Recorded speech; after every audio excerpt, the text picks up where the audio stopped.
Breaking చూస్తున్న మాజీ CM Jagan కు షాక్ల మీద షాకులు తగులుతున్నాయి. మాజీ ఎమ్మెల్యే గ్రంథి శ్రీనివాస్ వైసీపీకి రాజీనామా చేశారు. ఇక్కడ నుంచి ప్రశాంతమైన జీవితాన్ని గడపాలనుకుంటున్నారని గ్రంథి కీలక వ్యాఖ్యలు చేశారు.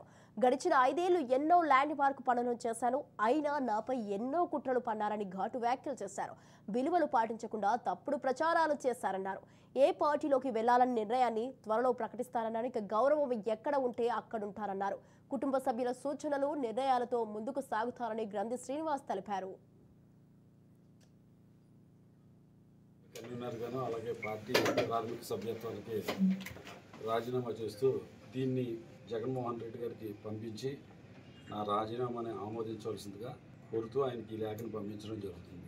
అయితే ఆయన కింద ఎవరైతే ఉన్నారో వాళ్ళందరూ కూడా ఎందుకో మరి ఒక పేరు రావడం, నాకు మంచి పేరు రావడం అనేది ఇష్టం లేదు. లేకపోతే జగన్మోహన్ రెడ్డి గారికి ఏంటంటే పవన్ కళ్యాణ్ గారి మీద గెలిచాడు కదా, ఇతనికి ఏదన్నా ఒక గొప్ప పదవి ఇస్తే కనుక అక్కడ పవన్ కళ్యాణ్ గారిని ఏదన్నా పెద్దవాడిని చేసినట్టు అవుతుంది అనుకుని నన్ను తొక్కిపెట్టి ఉంచారో, అది సైకలాజికల్గా ఏ రకంగా ఆలోచన చేశారో ఏదో తెలియదు. కానీ భీమవరం నియోజకవర్గంలో పార్టీలతో సంబంధం లేకుండా అలాగే రాష్ట్రంలో కూడా నాకు తెలుసున్నంత వరకు అరే గ్రంథి శ్రీనివాస్కి అన్యాయం జరిగింది అని ప్రజలందరూ చెప్పుకుంటున్నారని ప్రతి వాళ్ళకి కూడా నాకు చెప్పడం విన్నాను.